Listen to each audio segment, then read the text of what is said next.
Made from చాలామంది తప్పు చేస్తూ ఉంటారు ఈ విషయంలో. మేడ్ ఆఫ్ ఏంటి, మేడ్ ఫ్రమ్ ఏంటి? మనకు తెలిసింది ఎప్పుడు కూడా మేడ్ ఆఫ్ అనే, కానీ మేడ్ ఆఫ్ ఉంది, మేడ్ ఫ్రమ్ అని కూడా మనకి 2 ప్రిపోజిషన్స్ ఉంది. ఒకసారి తేడా చూద్దాం. మేడ్ ఆఫ్ అంటే ఎప్పుడు వాడతామంటే మనం ఆ లోపల ఉండే మెటీరియల్ మనకు కనబడతా ఉంటుంది అనమాట, అంతే. చాలా ఈజీ. ఇప్పుడు చూడండి, the chair is made of would అని చెప్పా.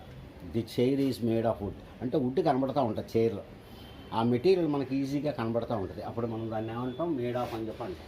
అలాగే చూడండి, this ring is made of gold. ఈ రింగు గోల్డ్ నుంచి తయారు చేశారు, ఆ రింగ్లో మనకి గోల్డ్ కనబడుతూ ఉంటుంది అనమాట, అంతే. చాలా ఈజీ. మేడ్ ఆఫ్ అని. మేడ్ ఫ్రమ్ అంటే మీరు దేని నుంచి చేశారో ఆ మెటీరియల్ మనకు కనబడదు, మెటీరియల్ మొత్తం మారిపోతూ ఉంటుంది అనమాట. ఇప్పుడు చూడండి, sugar is made from sugar cane. Sugar is made from sugar cane. Sugar చెరుకు నుంచి మనం షుగర్ చేస్తాం. షుగర్ కేన్ అసలు మనకు కనబడదు షుగర్లో. అలాంటప్పుడు